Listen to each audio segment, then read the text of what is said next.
Hello, Pumal Somomo. Oh, hello. Oh, dear. Chivaile. Oh, Chibai. YouTube Mizoram John Alatangin Chivai Kanan Book Chia Puldung Say Branch YMA President Nen. In kom na hun thatak mai kanan nei thei dona ama sai lom thu kanan soi ani. Cái này pokan lom tu ke. Mani khan in khua in chiat in han to chung chang khan in kom na hun kha kan han nei khan ya kan in kom lai po khan in boi hle maya pu vanal liana ni som pakhat kar kalta ni nga ni tlaida thum vela khothang tuipuya in bual tur van duina to ka bo ralta tuya tahlum ta ruang zon chung chang a khan in kom na hun kan han nei khan ni a kan in kom lai po khan ruang kha in zonga khothang tuipuya long khan in han kala tiang khan signal po chiang lutuk lo khan in kom na hun kha kan han nei thei khan ni a e kan on te boi hle nge chia kha nga po khan lom thu kan soi tel masani sela ti chuan kan lo hria danin pu vanal liana kha aruang kha mu ani a ti chuan aruang a po chu in lama te hon puin nimin lama khan vuiliam ani ta in kan an hria a chu ta chuan kan han kom du na chu aruang zon ani dan le atlak dan te kha chu kan channel a po khan kan han upload to khan ni a ruang in han mu dan le boipui zui tak dan a kha khongaya min han hril turin kan han ngen che ni e Oh, ore. Nia. Pu vanal liana ruang. Kanan boy puisi dan kong sang ka tu nia ti pa khan kan mo to inarin oma. Kan share kan ngai thato inarin oma. Kami kan in kom ni klabung pana kan kalai chungchang kami tang khan sun som chotai la. Klabung pana kan kal kha petrol khan min dai don lo dewa kan theta bang khan silsuri lampanin kan let le khania ti chuan kanan let so kha silsuri kan khenga darkar thun vel kan plan le manang longin silsuri kan kheng chowa kan han chol ha dam ren ro na minute darkar chan ve kan chol man lawanga tia khan kan naute ruang zonga longa beivak ve mek khan vào kam sula an mu thu khamini vek khan information pisa miron thil hala ti chuan keni po arang atlan thain longin darka khatle chan ve angvel longin kan tlana atlak na tanga kem thum vel anianga chu tinga chuan ruang alo oma now duty te pali pangavel khan vào kam sula enge azaka pon lapalo sui betin an mani tran pui tu tur kan thlen thak ma si tuin alak le mai rau si khan lo chel bet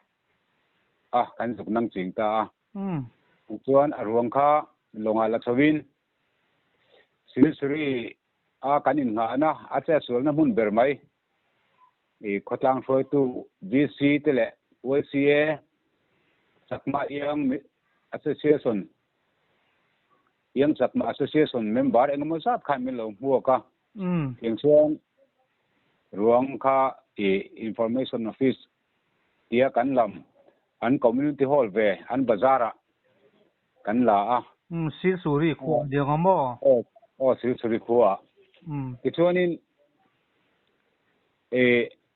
kuang te khamin han siam saka tin khulaya missionary tel tak mai kan nei kan ti to kha khang kong an ki ma min lak saka tin mun da nga hian tui ka hi tui ta zong hian kan suak fowa mar le tla te tui pu tla te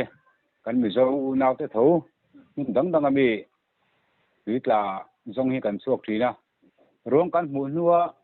khatiang taka chak mai na kha tui tla kan naw tui tla an mangai len lai na lan tira mi zo kal phung ang mai ral na sum parcel bomb pakatan han thak ru mai te khap mak kan tia OCA le Siri West le East BC te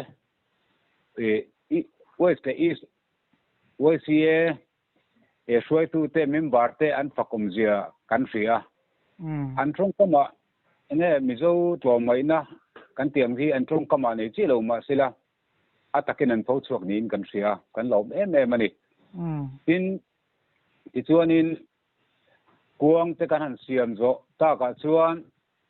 Siri atangin zandariat le atsan vein longa bok mar para panin kan chuak tha long pali kan in zia ting chuan pui chu kha chuan pui ron fin tu mar para min put chan mar lui kan penga kan lut chawa chuan mar lui kan khen chho kha mar kaya mizo veng lutin mizo veng mar para mizo ten milo tuam hloma tiang chuan enge MHCP OMA ti te po sang mai khan ralna te le mizo kalphung takin puan in lo ko diet hloma tiang chuan in mar para khan sorei lu tuklovin hun kan manga kan tan chho zela a chaklok mar para thanga ke male ka suiduk ami ten puan milo khulea tiang chuan kan chol zui talawa pu jing ven thara tui ku khua ni a pu jing ven thar hi tui ku khua ana ni chung khan puan milo khua ralna kha sumza khakat adong tu kan ni lo wang khan ka hrilowa tiang chuan kan plan chho lea pu jing khua kha dar som pakhat lesson vevelin kan khenga zandar so pakhat mo zandar som pakhat lesson vevelin kan khenga pu jing branch OMA in ruang song kal song te in sol hal kan lo do mange tin thingpui min lo lum saka tin MHCP te OMA te le por sang khan puan lo kuin tiang chuan hun kan han mang le kan hodona pu jing deal to pro pastor in trong trai na in min tha tiang chuan thun takin kan han kal thei le kan kho then om lok voice phul pui khuwa kan thenga an OMA an lo om ve to tui ku khuwa ani thowa phul pui khuwa hi ma ro chu mizo hi enge ma za dan ma wangin Solpier Group OMA hian OMA branch din phalna kha man kum loka kan pe chuan tui ku khuwa tang chuan ralna le puan ten min lo khu le ta boka ti chuan phulung sei lama kan tlan to zela phulung sei kan khen chi kha dar ni le minute som ni time ka sia ti chuan khotlang mi pui min lo mu ka ama tu mai tu anga in ama pu si van la lian hi general kom thiam minui pe tak mai thiam thu du tak alo ni boka chung wang te po chu ani karinga ui tu le mok tu anga maya chung khat laina ta chu om bok ma sela ama pu van la lian hi hei pathian thil thom pe ro pui tak mai nei ania rupiak hanzom thatte rupel hansiam rem sakte tin nu nau pai thatle thatlo thua te nau pai fol le apian phung pum chung nau letling om akham thei jong om hansiam rem ang chi te hetiang chi thiam mai hi nia khotla nina kan medicine doctor milen nova chuan pathian nina doctor min pek kan nei te singa mi pakhat aro pui ber te singa mi nia au to kan ui vio boka ti chuan tum zan chu aina an mani an chennai na kan tlai var puya zet thu cheng lo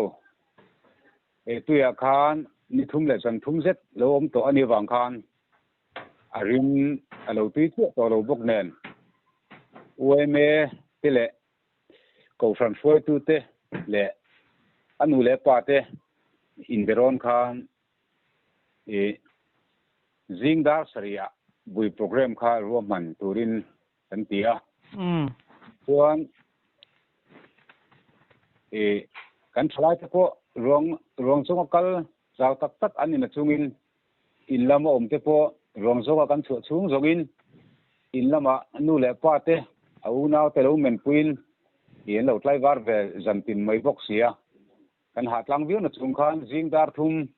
bela than lai tranin tiang khan kan khena tang rei bak lo than kan han lai trana tin chuan zingdar saria an chen nai na pastor Johnny Ladem Pelan bial tu pastor in an chen nai na bui na program an manga tiang chuan vuitu sun tu kami pui pokan tam biu maya i thalak na te engeng mo kan han ti zonu khan than mo lam kan hanin kan panta a than mo la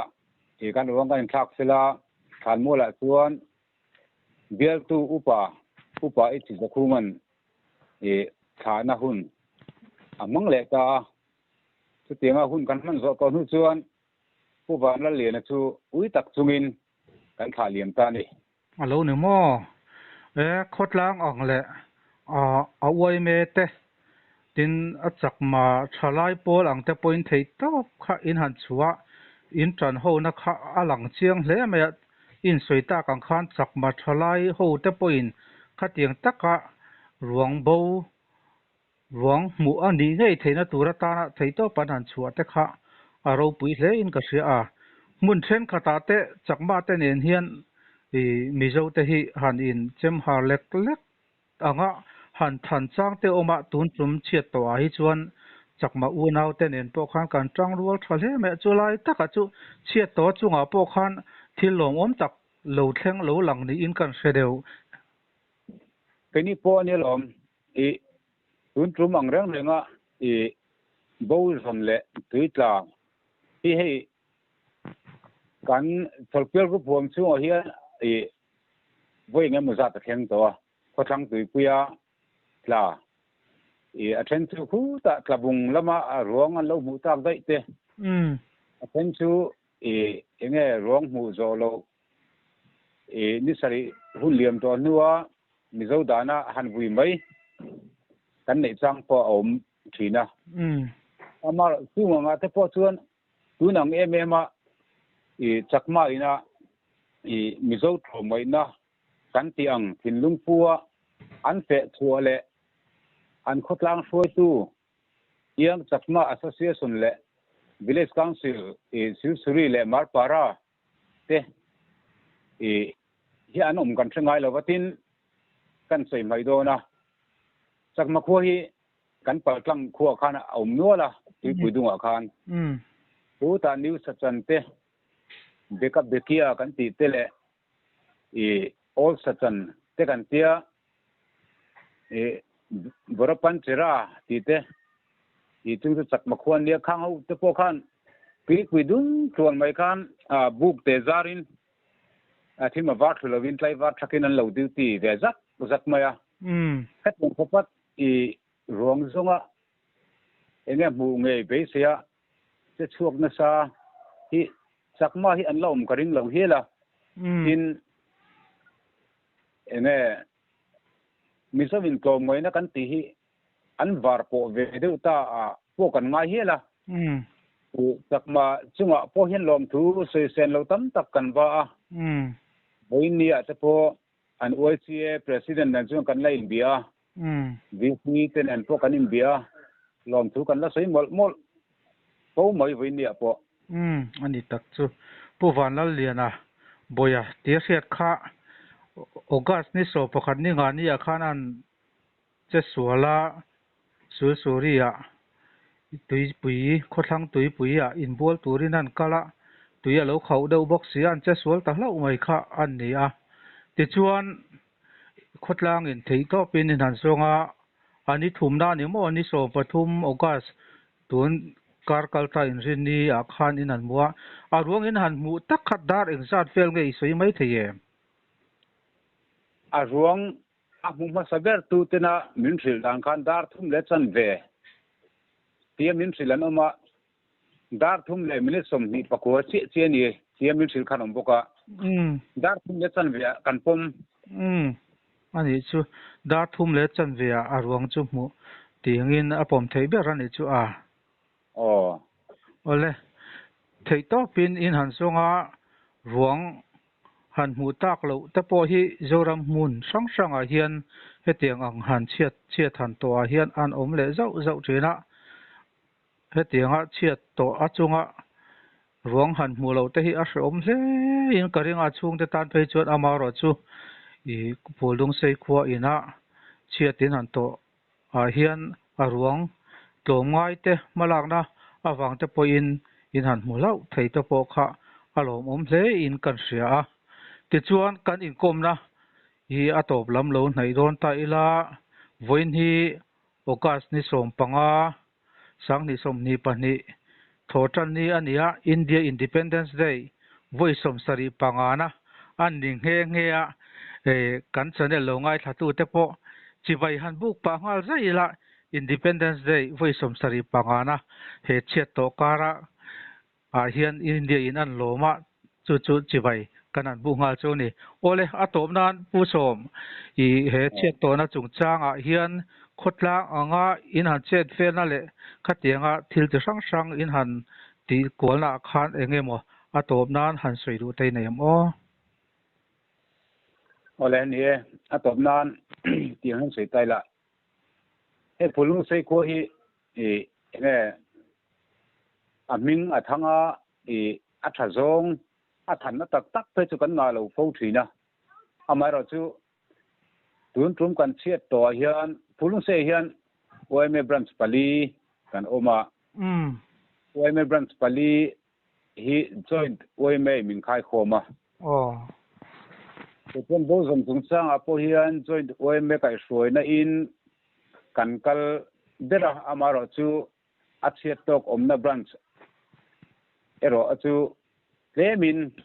han kal fal deuh chang ka chu kan nei lo thei lova heng zong a hian Mizoram mi pui kan chiat to na wakan min lai nat tu om huna te po min lo tong trai pui tu tam tak kan omang ti kan ringa tin dung sei khotlang mi pui zong a po trum kan chiat to ong renga khotlang mi pui aden nat thi kan hrengai lova he tiang taka software group OMA I hom sum om kan dianga group OMA member ina mangai na le lai nat na lan tira thale zung sum le pa ui hau lova pen chuaka alir thei engam zat mai ron tho chuak thei anom te kan lo me ma sei nu he tiang renga software group OMA tele enge chakma u nau te tho ho na thak je hi kan na sengai lova tin channel ma sakan sei tong khan mom tlang dung Bangladesh lam sajek tlang dung kan ti atangin enge sajek city branch tin central OMA in jek lu tan nia anni po mizo tam tak om lo ma sila to ngai chua mi khatizat aron te chuak thei te kan lom mani a sei tur tam tak awma vek sen ani lova kan sei tur om tak lom thu kan sei tur om taka te kan sei lo tur kan sei na te po kan lom vek maya voin India Independence Day ti vai vek ole pumal soma phuldung sei OMA president nen an khua chiat to na thleng chung changa inkom na hun thatak mai kanan nei theia hun rem chang min siam sak tu OMA president chunga lom thu kan soye ke po kan lom